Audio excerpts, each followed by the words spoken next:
नमस्कार, मैं हूं Dinesh Kumar Khatri, lecturer mathematics, government polytechnic college Dungarpur, Rajasthan में। Polytechnic diploma first year Rajasthan के कॉलेजेस में एक पेपर है कंपलसरी 104 अप्लाइड मैथमेटिक्स, अनुप्रयुक्त गणित भी जिसे हम कहते हैं। उसमें एक यूनिट है ट्रिग्नोमेट्री या त्रिकोणमिति। तो आज का टॉपिक हमारा यही है, त्रिकोणमिति। ट्रिग्नोमेट्री को हम स्टार्ट करने जा रहे हैं। ट्रिग्नोमेट्री में आज हम इंट्रोडक्शन पढ़ेंगे, उसमें काम में आने वाली जो मुख्य परिभाषाएं हैं उन्हीं का अध्ययन हम आज करेंगे। एक बार सिलेबस की तरफ नजर मार लेते हैं। तो ये जो सिलेबस है इसमें देखिए, यूनिट सेकंड ट्रिग्नोमेट्री है। यहाँ पर 2.1 से लेकर के 2.5 तक ये पूरा हमारा ट्रिग्नोमेट्री का सिलेबस है।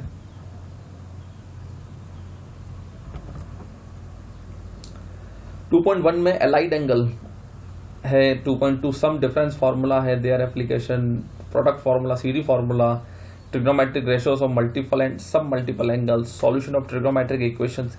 ये सभी टॉपिक हम अगले वीडियोस में कवर करेंगे।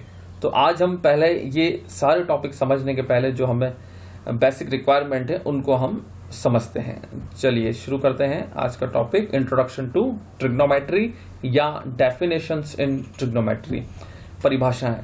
पहली परिभाषा ट्रिग्नोमेट्री की है, क्या है कि गणित की वह शाखा जिसमें कोणों का अध्ययन किया जाता है, चाहे वह कोण किसी त्रिभुज या त्रिकोण के हों अथवा नहीं, इसी को ट्रिग्नोमेट्री कहा गया है। ट्रिग्नोमेट्री किसे कहा गया है? गणित की वह शाखा जिसमें कोणों का अध्ययन किया जाता है। अब कोण क्या होते हैं पहले वो देख लेते हैं। देखिए इस फिगर को देखिए, इस डायग्राम को देखिए, यहाँ पर ओ एक्स कोई लाइन है जिसका एक सिरा O फिक्स्ड है। अब OX को ऊपर की ओर घुमाया, मतलब इस OX लाइन को इस तरह से घुमाना है कि इसका जो निचला सिरा है, पिछला जो सिरा है O, वो फिक्स रहे। तो ऊपर वाले सिरे को हम उठाते हैं, X से ऊपर जाकर के मान लीजिए कि बिंदु P पर हमने रोक दिया ऐसे। तो यहाँ पर ये जो OP लाइन है इसको हमने घुमाया, शुरुआत में ये OX पर थी, अभी ये आ गई OP पर।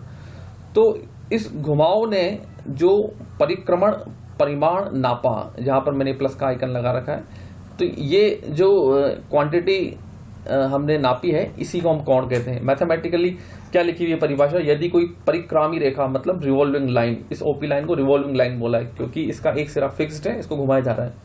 ओपी अपने एक सिरे ओ से ओ को स्थिर रखकर घूमती हुई एक स्थिति से दूसरी स्थिति में पहुंचती है, तो रेखा के परिक्रमण परिमाण यानी कि रिवॉल्विंग मैग्नीट्यूड को कोण कहते हैं। यानी कि जितनी घूमी उसको नापने का एक परिमाण है, इकाई है, उसी को कोण कहा गया है। कोण को साधारणतया हम A, B, C, D तथा theta, phi, psi, alpha, beta, gamma, delta इत्यादि से व्यक्त करते हैं। अब कोणों के जो चिन्ह है, तो कोणों के चिन्ह दो तरह के पॉसिबल हैं, प्लस और माइनस। प्लस कब होगा? जब ये लाइन ऊपर की ओर घूमेगी, मतलब वामावर्त दिशा में, मतलब एंटी क्लॉकवाइज। घड़ी की सुई जिस दिशा में घूमती है उसकी उल्टी दिशा को वामावर्त दिशा कहते हैं, या उसकी उल्टी दिशा को एंटी क्लॉक डायरेक्शन कहते हैं। तो अगर ये OX से रेखा ऊपर की ओर उठ रही है, मतलब घड़ी की उल्टी दिशा में, मतलब वामावर्त दिशा में या एंटी क्लॉकवाइज डायरेक्शन में, तो ऐसी स्थिति में जो कोण बनता है उसको हम रूढ़ित, मतलब कन्वेंशन, ऐसा माना गया है कि हम उसे पॉजिटिव लेंगे, ऐसी धारणा बनाई गई है। ठीक है, तो जब भी जो रिवॉल्विंग लाइन है वो वामावर्त घूमेगी, मतलब एंटी क्लॉकवाइज घूमेगी, ऐसी स्थिति में हमें कोण धनात्मक लेना है या फिर ऋणात्मक लेना है। सेकंड पॉइंट, इसके विपरीत यदि परिक्रामी रेखा दक्षिणावर्त, मतलब क्लॉकवाइज, दक्षिणावर्त मतलब घड़ी की दिशा में ही, घड़ी की सुई जिस दिशा में घूमती है उसी दिशा में कोण बनाती है, तो उत्पन्न कोण XOP' ऋण माना गया है। ठीक है, तो अगर revolving line anti clockwise direction में घूमती है तो कोण या एंगल आपको धनात्मक लेना है, मतलब पॉजिटिव, और घड़ी की उल्टी दिशा में घूमती है रिवॉल्विंग लाइन, तो ऐसी स्थिति में आपको कोण ऋणात्मक लेना है या फिर नेगेटिव लेना है। नेक्स्ट देखिए, कोण का परिमाण, मैग्नीट्यूड ऑफ एन एंगल। दो रेखाएं हैं, देखिए माना XOX' और YOY', दो परस्पर लंब रेखाएं हैं जो पृष्ठ के तल को चार भागों में विभक्त करती हैं। ये भाग चरण या पाद कहलाते हैं। ये जो लाइन है इसने 2D, ये जो दो लाइन है एक्स ओ एक्स डैश और वाई ओ वाई डैश, इसने पूरे इस 2D प्लेन को 4 पार्ट्स में डिवाइड कर दिया। तो जो 4 पार्ट बने, इन्हीं चारों पार्ट्स को हम चरण भी कहते हैं या पाद कहते हैं, या इंग्लिश में क्वाड्रेंट्स भी इन्हें कहते हैं। अब पहला वाला जो है एक्स ओ वाई, इसे प्रथम चरण या प्रथम पाद या फर्स्ट क्वाड्रेंट कहा जाता है। वाई ओ एक्स डैश, इसे सेकंड क्वाड्रेंट या द्वितीय पाद या द्वितीय चरण भी कहा जाता है। इसी तरह से X dash O Y dash, ये जो है थर्ड वाला, इसे हम थर्ड क्वाड्रेंट या फिर तृतीय पाद या फिर तृतीय चरण कहते हैं। फिर एक्स ओ वाई डैश, इसको चतुर्थ चरण कहेंगे या चतुर्थ पाद कहेंगे या फिर फोर्थ क्वाड्रेंट कहते हैं। ठीक है, आगे क्या लिखा हुआ, रूढ़ित ओ एक्स को ही आरंभिक रेखा के रूप में लिया जाता है। ओ एक्स को ही आरंभिक रेखा के रूप में लिया गया है। इसी को हम मूव कराएंगे। परिक्रामी रेखा जो ओ एक्स से आगे किसी भी दिशा में घूमती है तो कोण 0 डिग्री से बढ़ता जाता है। और परिक्रामी रेखा की अंतिम स्थिति स्पष्टतः किसी भी चरण में हो सकती है।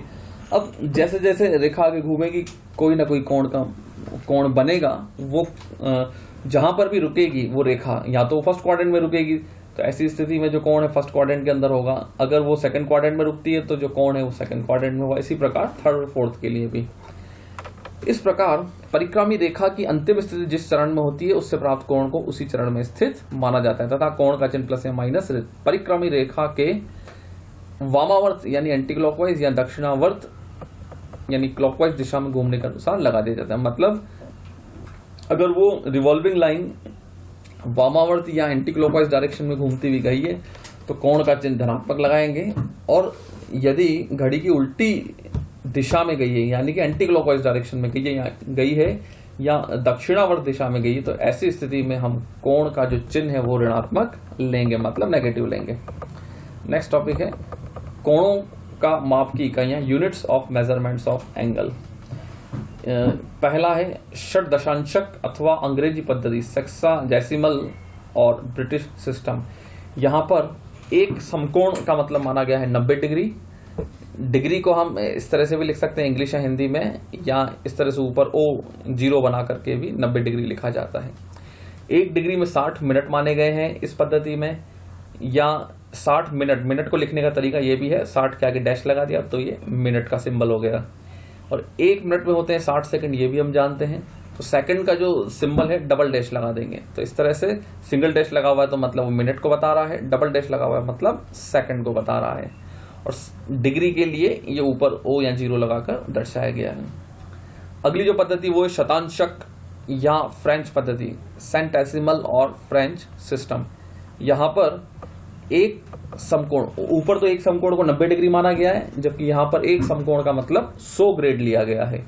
और एक ग्रेड 100 फ्रेंच मिनट के बराबर है और एक फ्रेंच मिनट 100 फ्रेंच सेकंड के बराबर, या 60 के बराबर नहीं है। फ्रेंच मिनट और फ्रेंच सेकंड है तो 100 के बराबर है।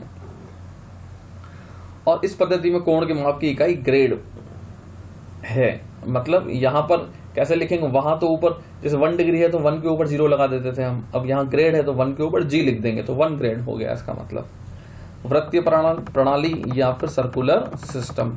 इस प्रणाली में कोण को मापने की इकाई रेडियन है। किसी वृत्त त्रिज्या के बराबर लंबाई वाले चाप के द्वारा वृत्त के केंद्र पर निर्मित कोण को एक रेडियन कहते हैं।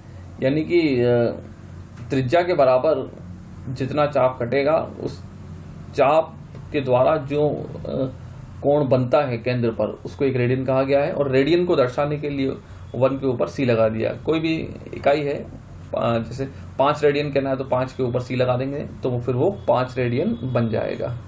डिग्री के लिए ऊपर 0 लगाते हैं या O, ग्रेड के लिए G लिखेंगे ऊपर, और वृत्तीय प्रणाली के लिए ऊपर C लिख देंगे, मतलब सुपरस्क्रिप्ट में हम C डिनोट कर देंगे। नोट देखिए, यदि किसी कोण के मान के साथ किसी इकाई का उल्लेख नहीं है तो इकाई रेडियन ही समझी जाए। अगर कोण की इकाई का वर्णन नहीं किया गया है कि ये डिग्री है या क्या है तो हम उसे रेडियन ही मान लेंगे, ऐसा यहाँ पर कहा गया है। तो आप ध्यान रखिए, कहीं पर भी आपको कोण बताया गया है लेकिन ये नहीं बताया कि उसकी डिग्री क्या है, उसकी इकाई क्या है, उसकी यूनिट क्या है, डिग्री है कि रेडियन या ग्रेड, तो आप उसे रेडियन ही मान लेंगे। तीनों पद्धतियों में परस्पर संबंध, ये देखो एक संबंध है, D/90 बराबर G/100 बराबर 2R बटे पाई, जहां डी अंशों की संख्या, जी ग्रेडों की संख्या और आर रेडियनों की संख्या है। अब एक रेडियन का मान इस सूत्र के द्वारा ज्ञात किया जा सकता है। इस सूत्र में चूंकि डिग्री हमें ज्ञात करना है रेडियन के रूप में, तो डी को यहीं रहने देंगे हम और इस 90 को उधर भेज देंगे। तो फर्स्ट और थर्ड रिलेशन को देखिए 2/पाई ऑलरेडी है, 90 उधर चला गया तो एक समकोण, और आर एक रेडियन के लिए ज्ञात करना है तो आर का मान 1 लिखेंगे। तो फाइनली इसको सॉल्व करने पर ये मिलता है 180 डिग्री बटे पाई। पाई का अप्रोक्सीमेट वैल्यू 22/7 ली गई है, तो ये 7 ऊपर चला गया। ये डिग्री है, डिग्री को आप मिनट्स और सेकंड में कन्वर्ट कर लेंगे। ये इस तरह से एक रेडियन का मान डिग्री मिनट सेकंड में ज्ञात किया जा सकता है। नेक्स्ट टॉपिक पे आते हैं। न्यून कोण के लिए त्रिकोणमितीय अनुपात, trigonometric ratios for acute angles. अब देखो कोई त्रिभुज है OMP की दो द्विभुजाओं के अनुपात कोण थीटा के त्रिकोणमितीय अनुपात या संक्षेप में त्रि अनुपात या टी रेशियोज भी कहलाते हैं। देखो यहाँ पर हम ट्रिग्नोमेट्री रेशियोज को टी रेशियोज भी कहेंगे, ट्रिग्नोमेट्री को शॉर्ट में टी लिख देंगे तो इसे हम टी रेशियोज भी कहेंगे, या त्रिकोणमितीय अनुपात हिंदी में। त्रिकोणमितीय अनुपात को संक्षेप में हम लिखेंगे, त्रिकोणमिति पूरा न लिख करके त्रि लिख देंगे और अनुपात पूरा लिख देंगे। अब ये क्या है, इस त्रिभुज की दो दो भुजाएं लेकर के अनुपात बनाए गए, इन्हीं अनुपातों को कहा गया त्रिकोणमितीय अनुपात। देखिए सबसे पहला जो बना वो बना लंब बटा कर्ण। सबसे पहला जो बना वो बना लंब बटा कर्ण। अब देखिए सबसे पहले तो ये कोई त्रिभुज है, यहाँ पर एक कोण 90 डिग्री है, तो मैंने माना है कि यहाँ पर जो कोण M है वो 90 डिग्री है। तो ये जो कोण M 90 डिग्री है और यहाँ ये कोण मैंने मान लिया थीटा है, तो थीटा के सामने वाला को लंब माना जाता है। थीटा के सामने कौन है, MP, तो MP को लंब माना गया है। और 90 डिग्री के सामने वाले को कर्ण माना जाता है या हाइपोटेन्यूज, और जो बचता है उसे बेस ले लिया जाता है। तो इस तरह से हम लंब, कर्ण और आधार निर्धारित कर देंगे। हाइपोटेन्यूज, बेस और परपेंडिकुलर को हम डिसाइड कर लेंगे। उसके बाद देखिए पहला जो अनुपात है, पहला जो रेशो है वो है लंब बटा कर्ण। लंब क्या है, लंब है आपका MP और कर्ण क्या है आपका OP। तो इस अनुपात को हम कहते हैं साइन थीटा, या शॉर्ट में आखिरी का जो E हटा देंगे तो साइन थीटा भी लिखा जा सकता है। दूसरा जो अनुपात है वो है आधार बटा कर्ण, मतलब OM बटा OP। OM आपका आधार है और कर्ण आपका OP है, तो ये बन जाता है कोसाइन थीटा, या आखिरी का INE हटा दो तो कॉस थीटा भी इसे हम कहते हैं। फिर देखिए लंब बटा आधार, तो ये हो जाता है आपका MP बटे OM, जिसको हम कहते हैं टेंजेंट थीटा, या फिर शॉर्ट में GNT आखिरी का हटा दें, टेन थीटा भी इसे हम कहते हैं। फिर देखिए को टेंजेंट थीटा, मतलब इसी का उल्टा कर दीजिए, लंब बटे आधार का आधार बटे लंब, तो आधार ऊपर आ रहा है तो OM बटे MP, इस तरह से को टेंजेंट कॉट थीटा हो गया। इसी तरह से सीकेंट, सेक को हम सीकेंट भी कहते हैं, और कोसेक को हम कोसेंट, को सीकेंट भी कहते हैं। यहाँ पर देखने वाली बात यह है कि साइन और कोसेक के जो रिलेशन है ये आपस में रिवर्स है। मतलब अगर साइन आपका लंब बटे कर्ण है तो कोसेक आपका कर्ण बटे लंब है। इसी तरह से कोस और सेक ये रिलेशन भी आपस में रिवर्स हैं। मतलब कोस का मान अगर आधार बटे कर्ण है तो सेक का मान कर्ण बटे आधार है, इसका उल्टा कर दीजिए। और टेन और कोट आपस में रिवर्स है, मतलब टेन का मान अगर लंब बटे आधार है तो कोट का मान आधार बटे लंब है, इसी का उल्टा है। तो हम तो शुरू के 3 याद रख ले, बाकी के 3 अपने आप हमें आ जाएंगे। तो पहला साइन कैसे, पहले और दूसरे में तो बटे में कर्ण है, पहली बार ऊपर लंब ले लीजिए, दूसरी बार आधार, और तीसरी बार में कर्ण को हटा दीजिए तो लंब बटे आधार। इस तरह से हम सूत्रों को याद रखें। लाल बटा कक्का भी इसके लिए लर्न करने के लिए एक फेमस है, LAL और KKA। देखिए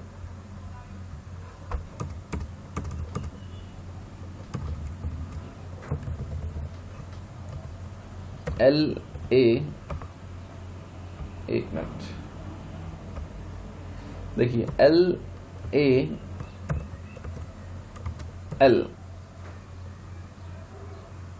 बटे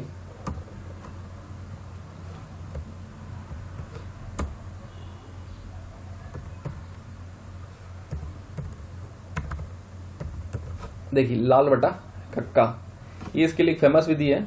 मतलब L तो लंब को बता रहा है, A आधार को, और K कर्ण को बता रहा है। तो यहाँ पर जो सबसे पहला रिलेशन है एल, ऊपर वाली लाइन से एल ले लीजिए पहला, नीचे वाली लाइन से पहला के ले लीजिए, तो लंब बटे कर्ण बन जाता है। तो ये आपके साइन का मान आ जाता है।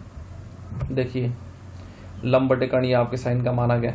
इसी तरह से जब आप इसमें सेकंड रिलेशन लेते हैं, मतलब एल के बाद ए और नीचे भी सेकंड ले लीजिए, के बाद वापस के है, तो ए बटे के मतलब आधार बटे कर्ण, तो ये आपको के का मान कोस का मान बता देता है।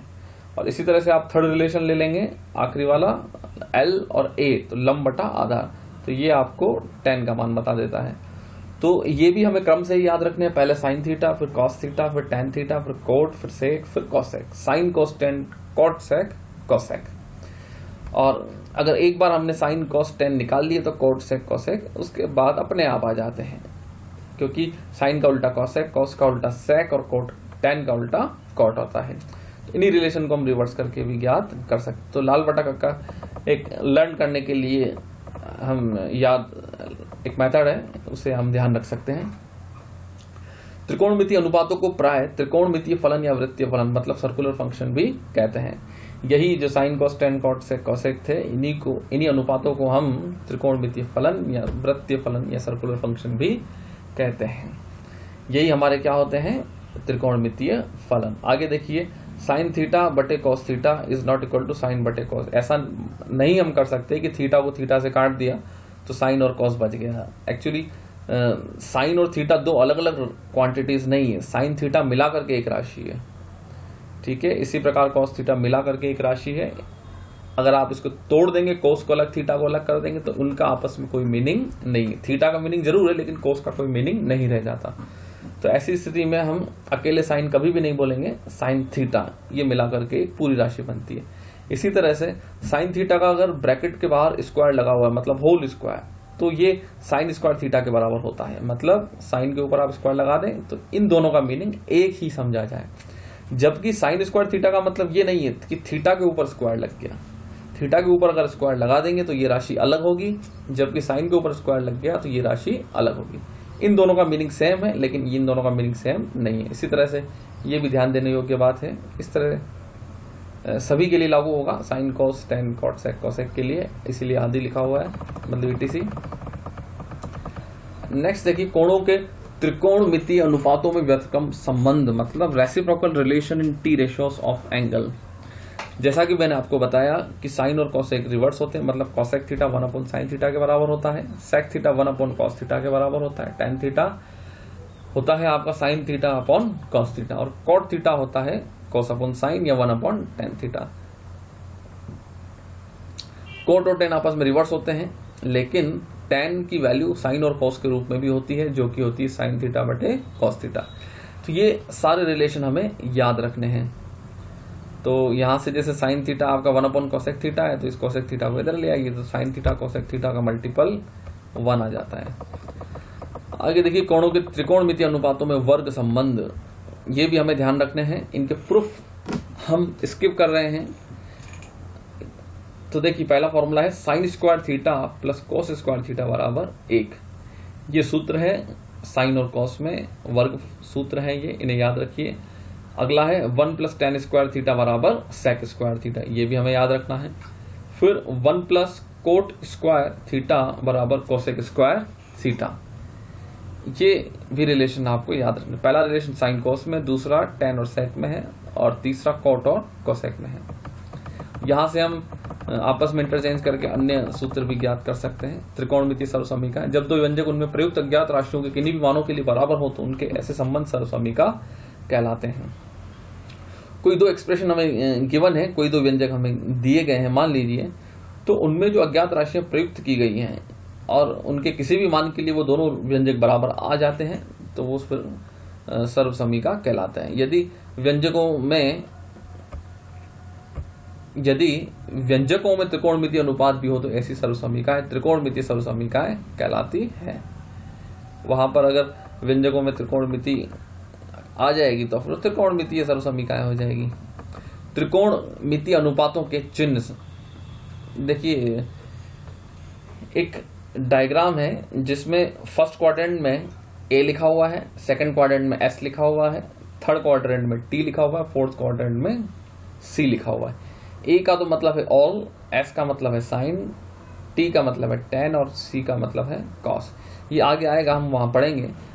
इसका मीनिंग फिलहाल इतना हम ध्यान रखें कि फर्स्ट क्वाड्रेंट में सभी पॉजिटिव होंगे, मतलब साइन से लेकर के कॉसेक तक। फर्स्ट क्वाड्रेंट में साइन और इसका उल्टा यानी कि कॉसेक ये पॉजिटिव होते हैं, बाकी सब नेगेटिव होंगे। और थर्ड क्वाड्रेंट में टेन और उसका उल्टा यानी कि कॉट ये पॉजिटिव होंगे, बाकी सब नेगेटिव। और फोर्थ क्वाड्रेंट में कोस और सेक ये दोनों पॉजिटिव होते हैं, बाकी सभी नेगेटिव होंगे। आगे देखिए, मानक कोणों के त्रिकोणमितीय अनुपात, T ratios of standard angles. देखिए यहां पर स्टैंडर्ड एंगल्स जो माने गए हैं वो 0, 30, 45, 60 और 90 माने गए हैं। 1, 2, 3, 4, 5 एंगल्स हैं और 6 आपके ट्रिग्नोमेट्रिक रेशियो से, sign, cos, tan, cot, sec, cosec. अब ये साइन वाली जो वैल्यू है ये अगर आप याद रखें पहले तो, मतलब यहाँ 0, 1/2, 1/√2, √3/2 और 1। तो इसके बाद टेबल बनाना बहुत ही आसान है। स्टैंडर्ड एंगल्स क्या क्या है? 0, 30 डिग्री, 45 डिग्री, 60 डिग्री और 90 डिग्री। देखिए साइन की वैल्यूज तो हमें याद रखनी होगी। इसके बाद कोस की वैल्यूज कैसे आएगी? ये जो लास्ट वाली साइन की वैल्यू 1 है इसको आप इधर लिख दीजिए फर्स्ट में, और इसकी जो फर्स्ट वैल्यू है 0 ये आप राइट साइड में लास्ट में लिख दीजिए। फिर ये वाली जो वैल्यू है ये यहाँ ले लीजिए 60 वाली 30 पे, मतलब √3/2, और ये जो वैल्यू है 1/2 ये आप यहाँ ले लीजिए। बीच की वैल्यू में कोई चेंज नहीं होगा। तो अगर आपने साइन की वैल्यू लिख दी तो आप कॉस की वैल्यू भी लिख सकते हैं। फिर टेन के लिए आपको क्या करना है? टेन का सूत्र हम जानते हैं, साइन बटे कॉस होता है। तो टेन थीटा बराबर साइन थीटा बटे कॉस थीटा। तो ये साइन थीटा में कॉस थीटा का भाग लगाइए, मतलब 0 में 1 का भाग लगाइए, 0 बचेगा। इसमें इसका भाग लगाएंगे तो 1/2 कैंसिल और 1/√3 बचेगा। ये दोनों सेम है तो कैंसिल होकर के 1 देंगे। यहाँ पर √3 बचेगा, यहाँ पर 1/0 मतलब इन्फिनिटी। फिर कोट के बारे में हम जानते हैं कि 10 का उल्टा है, तो 0 का उल्टा मतलब 0/1 को 1/0 कर दे तो इन्फिनिटी हो गया। 1/√3 का उल्टा √3, 1 यहाँ से रिवर्स करते जाइए रिलेशन, √3 को 1/√3 लिख दिया और इन्फिनिटी अपॉन 1 या 1/∞ मतलब 0। तो कोट की वैल्यू आ गई 0। या कोट को हम ऐसे भी लिख सकते हैं, लास्ट वाली वैल्यू फर्स्ट और इधर फर्स्ट वाली वैल्यू लास्ट में ले ली, इधर वाली इधर, 60 वाली 30 में और 30 वाली 60 में। 45 डिग्री की वैल्यू कॉमन रहेगी। सेक जो है वो कोस का उल्टा है, तो 1 अपॉन करके सभी रिलेशंस को कर दीजिए, आपको सेक की वैल्यू मिल जाती है। अगर कोस 0 डिग्री की वैल्यू जैसे 1 है तो 1/1 तो 1 मिला। फिर सेक 30 डिग्री का मान ज्ञात करने के लिए कॉस 30 डिग्री का उल्टा करिए, मतलब 1/√3/2। 2 ऊपर आ गया, √3 नीचे। इसी तरह से इसको रिवर्स करिए, √2 इसे रिवर्स करिए, 2 इसे रिवर्स करिए 0 को, तो 1/0 मतलब इन्फिनिटी। इसी तरह से कॉसेक आपका साइन का रिवर्स है, या हम ऐसे भी कर सकते हैं, ये लास्ट वाली वैल्यू इधर ले आइए इन्फिनिटी। कॉसेक में 0 डिग्री की वैल्यू है इन्फिनिटी। ये फर्स्ट वाली वैल्यू आप लास्ट में ले जाइए, 60 वाली 30 में और 30 वाली 60 में। 45 डिग्रीज के लिए कोई फर्क नहीं पड़ेगा। इस तरह से हम ये टेबल बना सकते हैं। ये टेबल अगर हम बना लेंगे तो फिर इन कोणों को हम याद रखने का भी प्रयास करें, ताकि डायरेक्टली हम किसी की भी वैल्यू फाइंड करनी हो हमें ध्यान रहे। जैसे 10 45 डिग्री डायरेक्टली हमें लर्न होनी चाहिए कि ये वैल्यू 45 डिग्री है। चलिए आज के वीडियो में हम इतना ही पढ़ते हैं। Thank you.